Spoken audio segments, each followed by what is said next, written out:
أعوذ بالله من الشيطان الرجيم.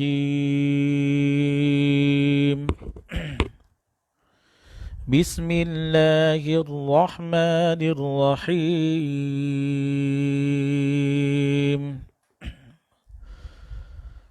الله ولي الذين آمنوا يخرجهم من الظلمات إلى النور والذين كفروا أولياؤهم الطاغوت يخرجونهم من النور إلى الظلمات أولئك أصحاب النار هم فيها خالدون.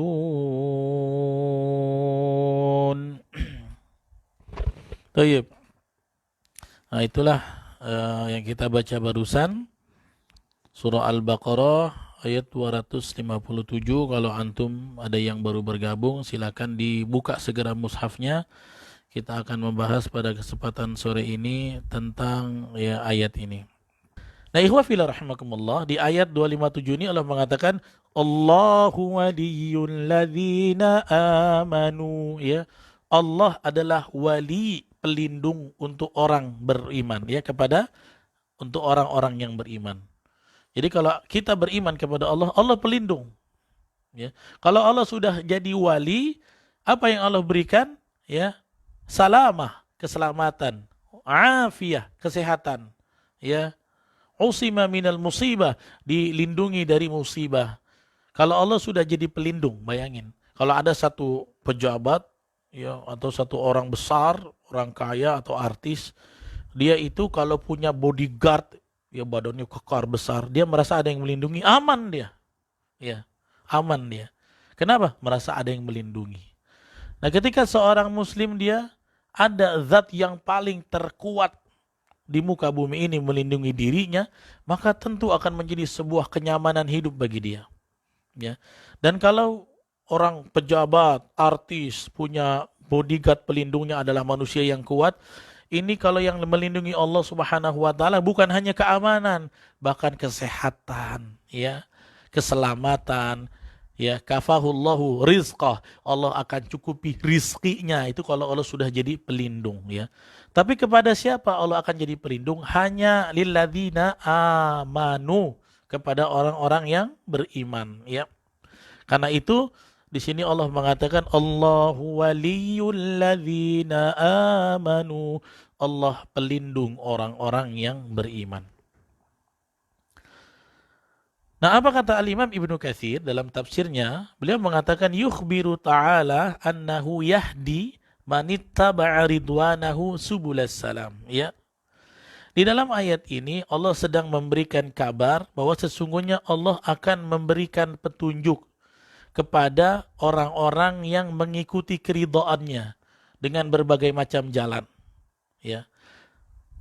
Fayukhriju ibadahul mu'minin minadh-dhulumatil kufri wasyakki warraib. Nah, kemudian kalau Allah sudah jadi pelindung, Allah nggak akan biarkan kita masuk ke dalam neraka, terancam dengan azab, akan terjilat api neraka. Kalau Allah sudah menjadi wali bagi kita, semua itu Allah akan bimbing kita agar terhindar darinya. Bagaimana caranya? Maka Allah mengatakan, ya, Allah adalah wali orang yang beriman, pelindung bagi orang beriman. Bagaimana cara Allah melindungi yang paling hakiki? Yukhrijuhum minadh-dhulumati ilan nur. Allah akan melindungi dengan mengeluarkan mereka, yukhrijuhum minadh-dhulumat, dari kegelapan-kegelapan, ya. Ilan nur, dari kegelapan dikeluarkan, dimasukkan kemana? Ilan nur, kepada cahaya. Ya.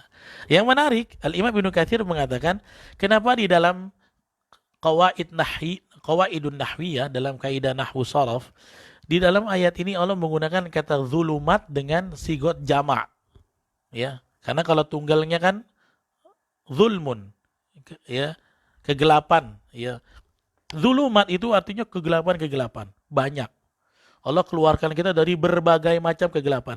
Tapi ketika Allah menjelaskan tentang jalan cahaya, jalan yang benar, Allah tidak pakai kata jamak. Minal zulumat jamak ilan nuri. Nur itu mufrad, tunggal. Karena jamaknya anwar. Nah, kenapa kata Imam Ibnu Katsir di dalam ayat ini Allah menyebut ketika tentang menyebutkan jalan-jalan sesat, jalan-jalan kekafiran, jalan-jalan kegelapan itu banyak. Tapi ketika Allah sebutkan jalan yang terang cahaya itu cuma satu. Kenapa tidak minal zulumati ilal anwar? Nah, begitu ya, kalau cocoknya begitu. Tapi kenapa? Karena kata Imam Ibnu Katsir, ya, karena subulul kufrah katsirah. Karena jalan-jalan kesesatan itu banyak. Wasabilul haq wahidah. Jalan kebenaran cuma satu. Karena itu Allah mengatakan ilan nur, kepada satu cahaya. Nggak ada cahaya yang lain. Cahayanya jalan yang benar adalah jalan Islam. Jalan tauhid, jalan iman, jalan takwa kepada Allah. Itu satu-satunya jalan. Karena itulah dalam segi qawaidun nahwiyah, ya, tata bahasa Arab, nahwu saraf, ini Allah menggunakan minal zulumati ilan nur. Apa yang dimaksud Allah keluarkan orang yang beriman, yang dilindunginya, yang Allah jadi wali kepada mereka? Apa itu zulumat? Apa itu kegelapan-kegelapan? Disebutkan dalam tafsir, ya, bahwa yukhriju ibadahul mu'minin minal zulumatil kufri wasyakki warraibi, ya.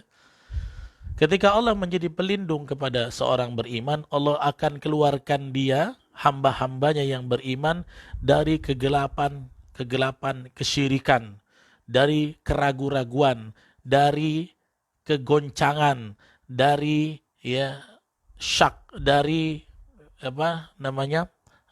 kekurang yakinan. Karena itulah orang-orang yang kufur kepada Allah adalah orang yang awalnya dia ragu dengan kebenaran Islam. Ya, karena orang yang beriman tuh la raiba fih, tidak ada sedikit pun keraguan di dalam hatinya. Orang beriman begitu, ya. Karena itu kalau Allah sudah jadi pelindung, kita menjadi orang yang beriman, Allah akan lindungi diri kita dari neraka. Caranya adalah Allah akan keluarkan kita dari kegelapan, minal zulumatil kufri wasyirki, ya, warraibi, dari kegelapan, kesyirikan, kekufuran, dan keraguan-raguan. Kemudian Allah akan bimbing kita kemana? Ya, Allah akan bimbing kita ila nuril haqqil wadihil jali al-mubin as-sahli al-munir. Masya Allah. Ya, Ibnu Katsir mengatakan kalau Allah sayang, Allah lindungi kita dari ancaman neraka. Salah satu yang paling hakiki, Allah selamatkan kita dari ketersesatan menyembah zat yang lain. Allah lindungi kita, dibimbing supaya kita nyembah Allah aja, jangan yang lain. Karena kalau kita membawa keyakinan kepada zat yang lain untuk disembah, ditawakali, bersandar kepadanya, kita susah, ya, hurima minal jannah, kita diharamkan dari surga. Karena itu ketika Allah sayang menjadi pelindung, Allah akan bawa dia kepada cahaya. Cahaya yang apa? Ila nuril haqqi, kepada cahaya kebenaran, yaitu kamu akan dikuatkan Allah dalam jalan Islam sampai matimu. Ya. Al-wadih, yang jelas. Islam itu kan jelas kebenarannya. Dengan wahyu, dengan hati diterima dengan tenang. Makanya orang satu negara yang mayoritas beriman, orang Islam, itu dia punya hatinya itu tidak kosong. Karena itu kalau kita lihat di negara Jepang, negara paling tercanggih, coba lihat. Sekarang semua dunia otomotif mereknya Jepang didominasi. Mana yang tidak Jepang? Toyota, Suzuki, Daihatsu, apalagi Mitsubishi, semua Jepang. Canggih. MRT Jakarta Indonesia, nyonteknya dari mana? Dari Jepang. Teknologi dari Jepang. Tapi antum tahu, di sana sehebat-hebatnya orang, setinggi-tingginya kekayaan ekonomi, tingkat orang yang bunuh diri sangat banyak. Ya, bahkan satu hari itu mereka akan mendapati orang yang bunuh diri sampai puluhan orang setiap satu hari. Bahkan di Jepang itu ada satu tempat seperti park, sebuah taman khusus untuk orang yang bunuh diri disediakan. Ya, jam-jamnya kalau dia mau bunuh diri. Lihat bagaimana kalau di hati tidak punya Tuhan, tidak punya Allah, kosong. Karena itu di dalam jihadnya orang keyakinan orang Jepang yang tidak memeluk Islam, mereka itu kalau berjihad itu kalau udah kepepet bunuh diri, namanya harakiri. Ya, dalam Islam nggak pernah diajarkan gitu. Kita maju, menyerang, mati syahid atau menang. Nggak ada kata pantang menyerah. Kenapa? Itulah hati yang terisi. Jadi nggak pernah ada ya pikiran untuk menyerah dengan keadaan. Nah, itulah ketika Allah Subhanahu wa taala telah tunjukkan di hati seseorang cahaya yang jelas, ya. Maka Allah selamatkan dari kekufuran, dari kesyirikan, dari keraguan ila nuril haqqil wadihil jali al mubin as-sahli al munir. Allah akan berikan kita, ya, petunjuk kepada cahaya yang jelas, yang hak, yang terang benderang, yang memancarkan kebenaran, ya. Kemudian Allah katakan walladzina kafaru awliya'uhumut taghut, ya. Dan orang-orang yang kafir, walladzina kafaru awliya'uhum, pelindung mereka siapa? Nah, kalau orang beriman Allahu wali, Allah yang jadi pelindung. Kalau orang-orang kafir awliya'uhumut taghut, ya, yang akan menjadi pelindung mereka adalah tagut, yaitu asyayatin, syaitan yang akan menjadi pelindung mereka. Dan mereka adalah pelindung yang semu. Syaitan itu kalau bisa menggelincirkan satu manusia, kalau sudah tergelincir, bahkan dia sudah kufur kepada Allah, maka dia akan tinggalkan.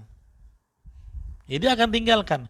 Sebagaimana ada kasus seorang Bani Israel yang tadinya rajin ibadah, kemudian ketika dia diberikan amanah menjaga seorang gadis yang keluarganya sedang pergi merantau mencari uang, syaitan membujuk dia untuk, ya tadinya dia tugasnya menjaga ngantar makanan ke rumah gadis itu. Tapi lama-lama syaitan membisiki dia. Ini kisah tentang Barsisoh. Ya, kemudian dia datang, bilang, Barsisoh, kamu ahli ibadah, apa salahnya kamu ketuk sampai bertemu dia, jangan kau tinggalkan makanan di depan rumahnya. Jadi saat itu Barsiso mendengarkan khutuwat syaitan, langkah syaitan pertama. Oh iya, saya kan ahli ibadah, saya nggak akan melakukan apa-apa sama gadis itu. Maka akhirnya biasanya Barsiso taruh makanan di depan rumah, dia ketok, dia pergi. Tapi hari itu dia tunggu supaya bertemu dengan sang gadis yang dititipi amanah. Karena rumah dia dengan tempat ibadah Barsiso tidak terlalu jauh. Dia cuma diminta mengontrol saja. Ya. Maka kemudian selesai. Tapi hari itu Barsisoh telah melihat wajah wanita yang tidak dihalalkan dalam agama. Dan karena itu kita diperintahkan sebagai laki-laki untuk menundukkan pandangan. Karena dari mata jatuh ke hati. Ya, itu bahaya itu. Bagi yang single-single nih bahaya ya. Official masih pada single-single nih. Nah saat itu Barsiso akhirnya selesai, tapi dibisiki lagi oleh syaitan. Apa kata syaitan? Apa salahnya Barsiso ketika engkau mengantarkan makanan, engkau pergi ke dalam rumahnya, engkau lihat bagaimana keadaan dia, apakah dia sakit? Kelihatannya bagus. Ya. Dan ini tugas syaitan. Syaitan itu akan membuat sesuatu maksiat yuzayyinuhu, mempercantiknya seolah-olah bagus. Itu dikemas oleh syaitan. Ya, seolah-olah itu kemaslahatan. Apa salahnya kamu antar sampai dalam, kemudian kamu pastikan dia sehat, gitu ya. Maka keesokan harinya Barsisoh termakan khutuwat syaitan itu. Dia masuk ke dalam. Ketika dia masuk ke dalam, ya dia selesai hari itu. Kemudian malamnya datang lagi syaitan membisiki Barsisoh, apa salahnya kalau engkau cuma pegang saja sedikit badannya, memastikan apakah dia sehat atau tidak. Kelihatannya bagus. Tapi apa yang terjadi, ikhwafillah? Ketika dia jebak Barsisoh kepada pandangan yang tidak dihalalkan oleh Allah, dia terjebak kepada kholwat berdua dengan wanita. Langkahnya kemudian ditambah lagi oleh syaitan pelan-pelan. Langkahnya pelan-pelan. Kemudian dia memegang wanita itu dengan alasan mengecek kesehatannya. Dari memegang akhirnya bercumbu, dari bercumbu akhirnya berzina, dari berzina sampai hamil. Akhirnya Barsisoh kebingungan, dia adalah seorang ahli ibadah yang masyhur di negeri itu, terjebak kepada perzinahan dan anak gadis yang dititipkan kepadanya hamil tanpa memiliki seorang suami. Apa yang dilakukan syaitan? Dia tidak berhenti sampai zina. Dia datang lagi kepada Barsisoh. Dia bisiki Barsisoh, kalau apa yang akan dikatakan manusia, masyarakat, kalau orang-orang tahu Barsisoh seorang abid, ahli ibadah, berzina, bahkan sampai menghamili seorang gadis, maka kata syaitan, bunuh dia dan janinnya. Bunuh dia dan janinnya. Ya. Maka akhirnya ikhwafillah rahimakumullah, Barsisoh pun termakan khutuwat syaitan karena dalam keadaan kebingungan. Kebingungan Barsisoh. Akhirnya apa? Diajaknya pergi untuk berjalan ke satu lembah bersama wanita tersebut, ya, dan dia sudah mengandung anaknya yang sebentar lagi melahirkan, sampai ke satu tempat yang sepi. Barsiso membunuhnya. Barsiso membunuh janinnya dan menguburkannya di lembah tersebut, disembunyikan jasad sang wanita itu. Kemudian syaitan memberikan bisikan, nanti kalau keluarganya bertanya kepadamu Barsiso, sampaikan kepada keluarganya kalau sesungguhnya adik perempuan kalian sakit, yang meninggal dunia karena sakit. Aku sudah menjaganya, tapi Allah menentukan takdirnya. Bahkan syaitan memberikan jawaban-jawaban kebohongan untuk Barsiso supaya bisa menjebaknya dalam maksiat. Akhirnya apa yang terjadi? Pulanglah tidak lama anggota keluarga dari perempuan tersebut. Barsiso menebarkan kunci-kunci kebohongannya. Dan kemudian tidak sampai di situ, tidak sampai membunuh. Dia tidak akan puas sampai membuat manusia itu kafir kepada Allah, supaya jadi temannya di neraka. Ya, akhirnya syaitan masuk ke dalam mimpi keluarganya. Setiap keluarganya tidur malam, datang syaitan mengatakan, sesungguhnya adik saudara perempuan kalian, gadis itu, bukanlah meninggal karena sakit, tetapi dia dibunuh oleh Barsiso. Maka kalau kalian ingin menemukannya, jasadnya ada di tempat ini, tempat ini, tempat ini. Semua 3 orang adik-beradik ya merasakan mimpi yang sama. Pagi harinya mereka bertemu mengatakan, aku mimpi hal ini, aku mimpi hal ini. Oh, ini bukan hanya mimpi, ini sinyal. Maka akhirnya ikhwafillah rahimakumullah, orang ini lupa nih.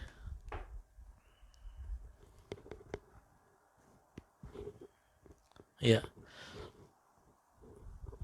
Akhirnya ya, orang ini mengecek ke lembah tempat yang mereka dapati di mimpinya, mereka gali dan mereka dapati akhirnya masih ada jasad adik perempuannya dan janin yang masih kecil terbunuh, tertanam di dalam tanah. Rupanya ini adalah apa yang dilakukan oleh Barsiso. Apakah syaitan berhenti di sini? Tidak. Maka akhirnya Barsiso ditangkap oleh kerajaan dan akan dieksekusi hukum mati. Sebelum hukum mati, syaitan tidak akan puas. Dia datang kepada Barsiso mengatakan, Barsiso, ini tidak ada jalan keluar bagi kamu. Kalau engkau ingin diselamatkan dari hukuman mati ini, kamu harus menyembah saya 1 kali, saya akan selamatkan kamu dari hukuman. Itu kata syaitan. Ya. Tadinya dosanya maksiat kecil, melihat wanita, berkhalwat dengan wanita, memegang wanita, bercumbu wanita, berzina, membunuh. Dan syaitan tidak akan puas. Karena itu dia akan membuat kita keluar dari jalan yang benar menuju ke kegelapan. Na'udzubillah summa na'udzubillah. Maka ketika itu Barsiso kebingungan. Kalau dia sujud kepada syaitan, dia akan kafir kepada Allah. Karena tidak boleh satu orang manusia pun bersujud kepada selain Allah. Tidak boleh. Tidak boleh. Maka akhirnya dalam keadaan bingung, terdesak, sebentar lagi akan mengalami masa-masa terpahit dalam hidupnya. Akhirnya Barsiso dalam keadaan kalut, dia bersujud kepada syaitan, menyembah syaitan. Maka saat itu dia kafir kepada Allah. Dan yang terjadi adalah ikhwafillah, akhirnya syaitan berlepas diri dari Barsiso. Dia tidak bertanggung jawab. Ya. Apa kata syaitan yang ini dikutip dan ada di dalam surah Al-Hasyr? Ya, Allah berfirman, kamathali syaitan idh qala lil insani kfur. Dan ketika syaitan, perumpamaannya adalah ketika dia mengatakan kepada anak Adam, kufur kamu, sujud kepada saya. Falamma kafar, maka ketika seseorang itu telah kafir, ya, qala inni bari'um mink. Kata syaitan apa? Aku berpaling, aku tidak bisa, aku nggak tanggung jawab, aku lepas diri. Inni akhafullah, aku takut kepada Allah. Aku takut kepada Allah. Itulah syaitan ketika menjebak. Karena itu ikhwah fillah, ya, kepada semua teman-temanku, sahabat fillah, hati-hati dengan perangkap syaitan. Pertama, dia akan, ya ini makanya saya pernah ceritakan kitab Talbis Iblis. Iblis itu syaitan akan menggoda kamu dengan level yang kecil. Karena nggak mungkin Barsiso bisa digoda jadi kafir langsung, nggak bisa kan? Bagaimana caranya? Caranya dia jebak dulu dengan dosa yang ringan. Ringan, kebiasaan, naik tingkatnya dosa yang berat. Berat, dosa yang besar. Besar, kafir ujungnya. Dan ketika kita kafir kepada Allah karena godaannya, dia akan berlepas diri. Di dalam ayat ini, walladzina kafaru, orang-orang yang kufur, auliya'uhumut taghut, pelindung mereka adalah syaitan taghut. Apa kerja tagut? Yukhrijunahum minan nuri ila dhulumat. Dia akan mengeluarkan, ya, dari jalan yang benar dan kita dibawa masuk kepada kegelapan. Itulah yang dilakukan oleh syaitan untuk menjerumuskan manusia. Karena itu ikhwatal iman rahimakumullah, ini menjadi sebuah peringatan buat kita bahwasanya langkah syaitan itu untuk menyesatkan kita, dia akan lakukan tadarrujan. Dalam bahasa Inggrisnya step by step. Dia tidak akan membuat kita langsung kufur. Karena itu kalau ada di antara kita terbiasa melakukan dosa kecil yang ringan, orang nggak tahu, jangan biarkan. Karena itu bisa saja pintu pertama syaitan menyebak diri kita. Ya.